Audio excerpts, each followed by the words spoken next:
The world is a dirty place for godly people. Think so? The world is a dirty place for godly people. What should they do to clean themselves and avoid being defiled? The Pharisees had many solutions. One was to wash their hands before they ate. In their mind, eating food with defiled hands, that's hands that haven't been washed, there you go, defiled, that would cause defilement to get onto the food, right? Then they would eat the food, and that would cause the defilement in the food to get into their body, and voila, you're defiled. You're defiled. So they washed their hands to prevent this. The students of Jesus didn't wash their hands. And evidently, Jesus didn't have a problem with that. I like Jesus. So if washing your hands does not keep you from being defiled, evidently it doesn't, because Jesus didn't have a problem with his disciples not washing their hands. What does? Our sermon is called How to Avoid Being Defiled. And we're going to look at Mark chapter 7, basically the whole chapter, but we're going to skip a passage, part of it there, but verses 1 through 5 and then 14 through 23. And this is an exchange that Jesus had with the Pharisees about this very thing. And it also has a solution that he gave for defilement. So, point number 1, the problem. The problem is shared hands. Let's start reading in 7:1, Mark 7:1. The Pharisees and some of the teachers of the law who had come from Jerusalem gathered around Jesus and saw some of his disciples eating food with hands that were defiled. That is, unwashed. They had defiled hands. Now, the Greek word for defiled here is koinos. Does that sound like another Greek word you might know? We'll get to that in a little bit. Koinos is translated by the King James Version and by 4 different English words. One is common, one is defiled, one is unclean, and the last is unholy. So those are 4 different words that are used to translate this word. It means shared. Okay, and so actually that's how I translate the word. It means to share, to be shared. And actually I found 2 places in the NIV that translates this word as shared, so they agree with me. There are several other Greek words that are related to this word, and they all carry with them the same idea of sharing. Okay? They all sort of have something to do with sharing. And the most popular one, which you may know, is koinonia. Do you know what koinonia is? No? Anybody? It's community. Okay, yes. What's that word we use for that one? You're right, community, sharing, fellowship. Yeah, that's that word for fellowship. Is koinonia is translated as fellowship a lot of times. And fellowship is sharing. And as Patty said, she actually had some good definition there, community and sharing, and it's a sharing relationship. And so this word koinos is related to that, and it means to be shared. So where it says defiled, that means shared. The problem in this story is that the apostles' hands were defiled. How did their hands get defiled? They had shared them with the outside world, with like dirt and stuff. Their hands had been shared with those things. They were shared hands. This is the opposite of sacred. A sacred thing is kept separate from bad. It is not shared. You take all the good things, okay? You take the good things about God. Love, peace, joy, happiness, gentleness, righteousness. You take all those things and you put them in a box and you get all the bad out. You take all the bad out and you keep those things in that box. That's sacred. That's what sacred is. Those things become sacred. We make them sacred because we keep the bad out from all that. Now, you take those things and you throw them out into this world where all the sin and all the evil is and the bad, and you mix it all together. You share it all together. That's the opposite of sacred. That's shared. And when you talk about shared things, there is no separation. So these are two opposite things, sacred and shared. Or, as it says here, defiled. Right? When you have this good that gets tainted by evil, by sin, then it's defiled. It's shared. Let me give you an illustration about a story about when we were digging a well in Russia. I had built a campgrounds out in the country, about a half mile from St. Petersburg, and we needed water. The cheapest option for finding water was to hire somebody that had a truck with an auger on it. And he came out, and he ran this auger. It could only go down like 10 feet or 15 feet or something, I don't remember, but it wasn't very far. And we really weren't looking for water because we knew water would be there, but we were looking for sand. And if you can find sand, then you'll have clean water. So we drilled down, no sand. So that didn't work. But so pretty soon after he had drilled this hole, it filled up with water. Back in this part of the country, the water level is about right below the ground somewhere. The ground's not mushy or anything, but the water level is pretty close to the surface. And so it did fill up with water. I went out the next day, and the hole was not there. The hole was gone. What had happened? The water and the soil next to it had mixed together. It had become shared. And it just collapsed in, and there wasn't anything there. I could see where the hole had been, but it was all dirt there. It had all been mixed together. That's shared. That's defiled. We decided to go ahead and put a well in, even though the water in it would not be drinkable. We could use the water for other things like watering the garden and things like that. So my builder had 4 concrete pipe sections delivered to the site.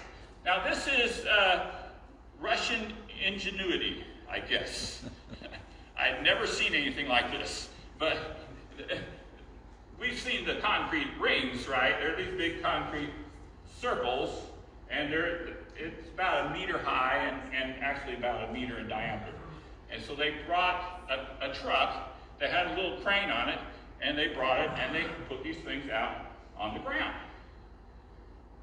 right where we wanted the well at. A guy, there's several workers that came out, and one of them got in the middle one, and he had his little shovel, and he started shoveling. And as the hole got deeper, the ring sank down. And he kept digging, and the ring sank down farther. And he just kept digging, and pretty soon the ring was all the way down, the top of it was at ground level. They had these iron rods, and they got the second section, and they struggled it and got it over on top of the other one, of the middle one. Got back in and kept digging. And that eventually got down. They put another one on top and got in there and kept digging. And finally got where it's 3 meters deep. They put the the last ring on top, and that just stayed on top of the ground there, and voila, you have a well. Pretty soon, it filled up with water. It never collapsed, though. Why? Because there was something separating, right, the water from the soil. You could say the water inside this, and it did fill up with water, and actually, usually, the water was pretty much about ground level in that well. That surprised me, but it was. But it never collapsed in because you had concrete there separating the water from the soil. They didn't mix together. That, you could say, the water was sacred. The Pharisees wanted to keep themselves sacred. Or, here's another word, holy. Okay, we said holy, holy, holy. We had that song, and that's what we're talking about. Sacred, sacred, sacred. And the way they kept themselves sacred, they made sure they were not shared with defilement. If their hands came in contact with something that was defiled, they washed them. The next verses tell what else they did to be holy. Let's look at our second point, the fake solution of the Pharisees, verses 3 through 5. Look at verse 3. The Pharisees and all the Jews do not eat unless they give their hands a ceremonial washing, holding to the tradition of the elders. Now this word, ceremonial washing, in the Greek it actually is wash the hands with a fist. And most of your Bibles don't even have with a fist there. They'll have some other word there. But they would wash their hands like this to make sure they got them clean and got all the defilement off. All that bad stuff, because we don't want to get that in contact with us. They wash their hands with a fist, because that was the tradition that the elders had given them. Verse 4, when they come from the marketplace, they do not eat unless they wash. Now this word wash is not the normal word in Greek for wash. It actually means submerge.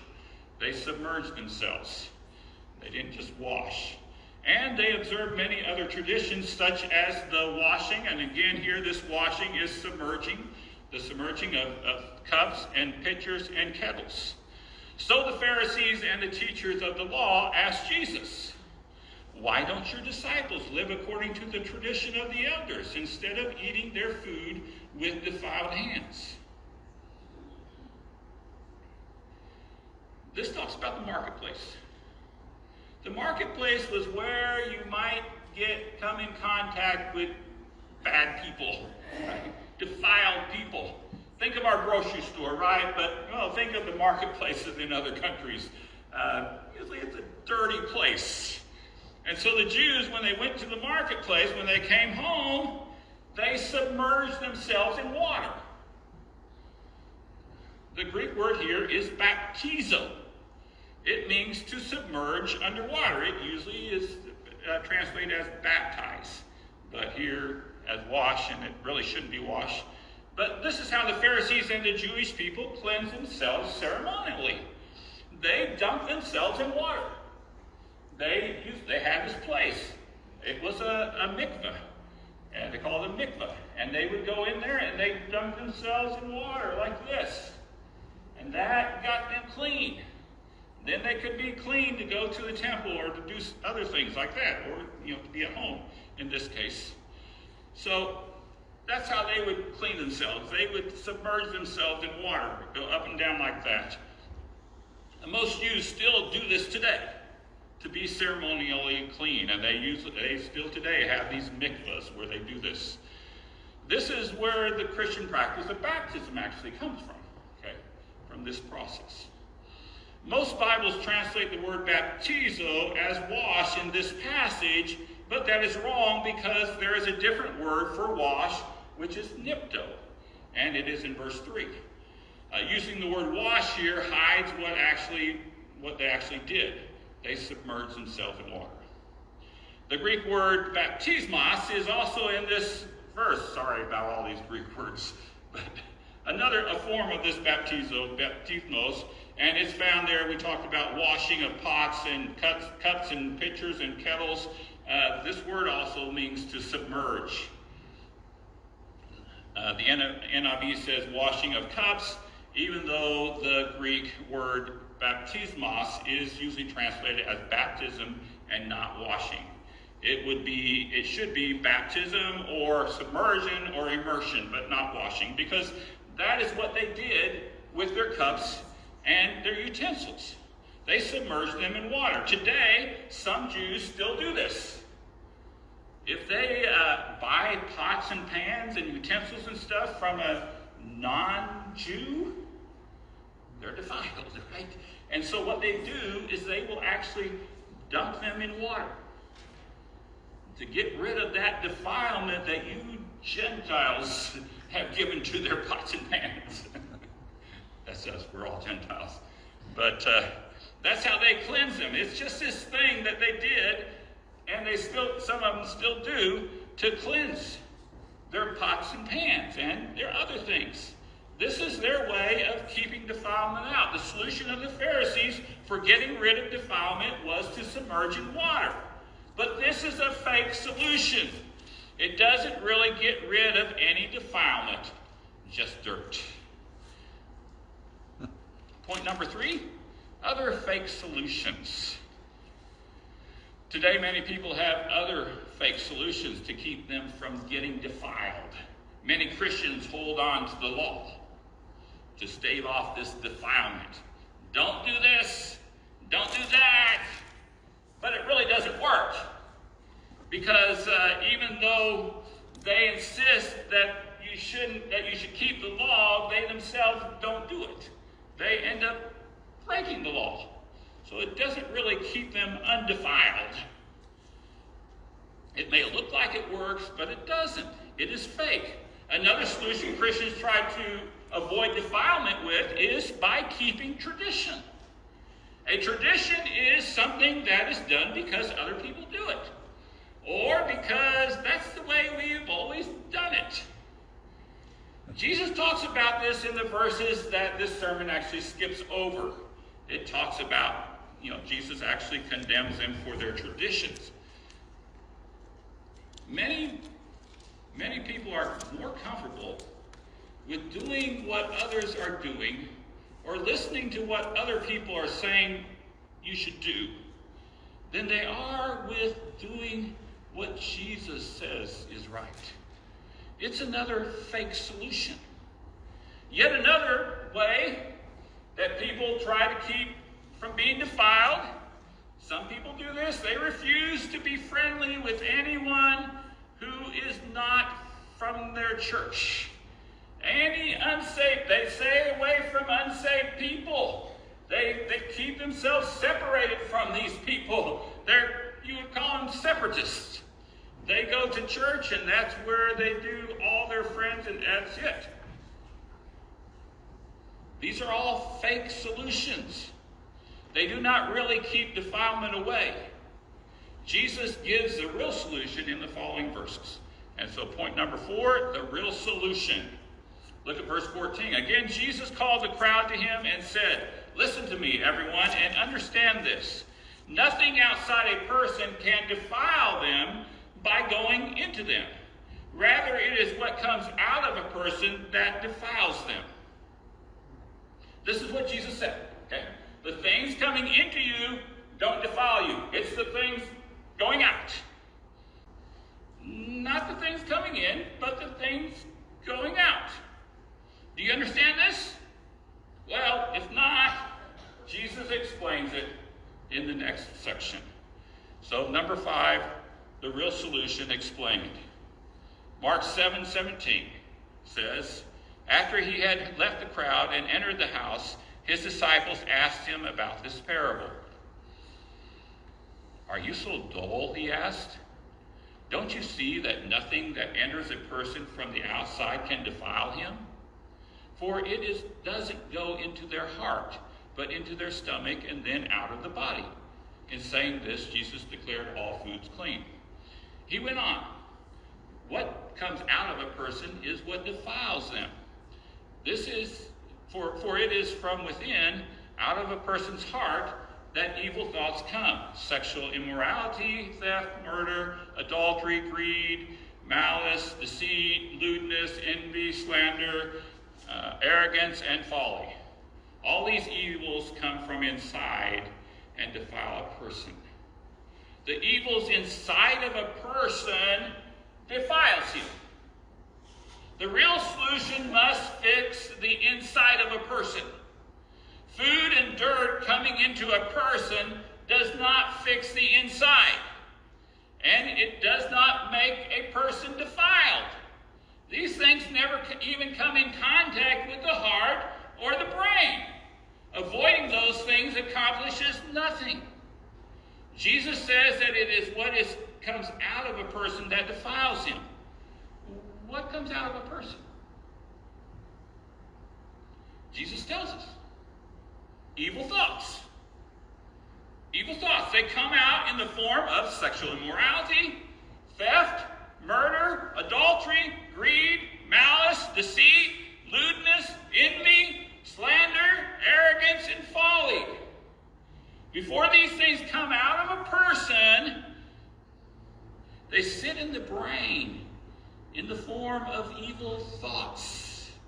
These evil thoughts defile a person. Back to the illustration of the well.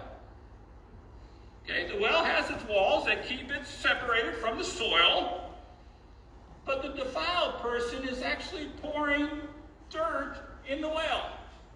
Yeah, that's it. Well, he's pouring dirt in there. And so, he is defiled.